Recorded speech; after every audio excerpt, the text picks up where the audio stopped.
Bonjour tout le monde. Aujourd'hui, je voudrais vous parler du panafricanisme.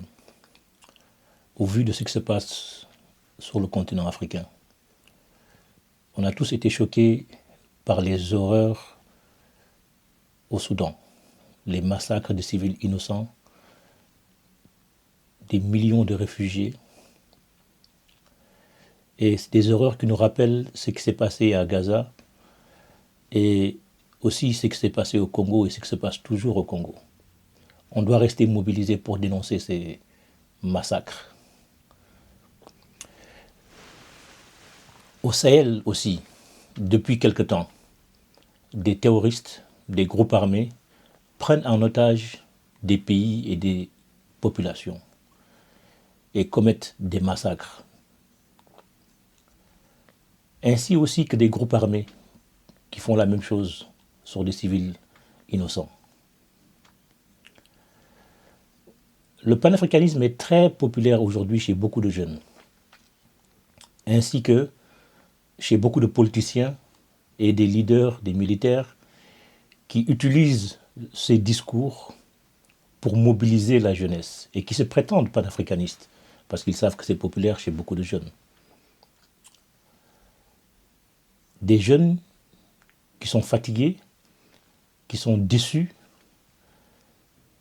par des changements qui tardent à venir et qui ne se concrétisent pas dans leur quotidien. Et donc, qui gardent espoir en ce genre de discours. Le professeur Abdoulaye Bathily, un historien et aussi une icône de la révolution de 1968 des étudiants à Dakar, a dit lors d'une conférence que le panafricanisme ne doit pas être une profession de foi seulement,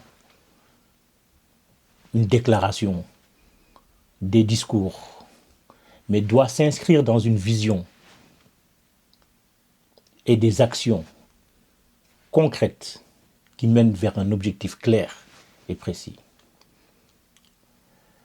Comment est-ce que, au vu de ce qui se passe au Soudan, au Congo, dans le Sahel, quand des Africains s'entretuent, quand des Africains de certains pays chassent des voisins parce que les traitant d'étrangers, où est le panafricanisme?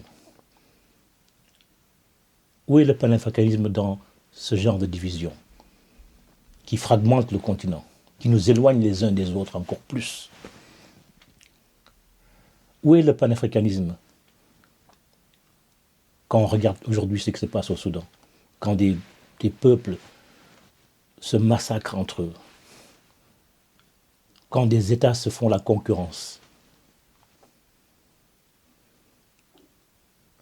Peut-être qu'en Afrique, en fait, les Africains ont besoin de mieux se connaître et commencer un dialogue interculturel entre Africains. Et commencer à penser, en fait, à qu'est-ce qui nous lie? Qu'est-ce qui fait qu'on se ressemble? Qu'est-ce qui fait qu'on peut avoir un objectif commun? Et cet objectif commun, ou bien ce lien qu'on a, cette communalité, ce commun, est-ce qu'il est assez fort pour nous réunir et faire que, ensemble, on décide de s'unir, de s'organiser afin de dessiner un avenir commun africain? Alors là, on pourra parler de panafricanisme. Le panafricanisme ne doit pas être seulement, ou bien se limiter à dire oui, on est anti ceci ou on est anti cela. Le panafricanisme ne doit être un projet d'avenir. Le panafricanisme ne doit pas être une prison du passé. Et on a beaucoup de travail. Apprendre à se connaître, apprendre à se respecter, au-delà de nos différences religieuses, au-delà de nos différences ethniques, au-delà de nos différentes nationalités, savoir que notre avenir commun est lié. Si on veut que nos pays se développent, il faut que le continent fasse bloc et qu'on puisse utiliser nos richesses, les partager, mutualiser les forces et les esprits afin de construire un destin commun politique, un destin commun économique. Bonne journée.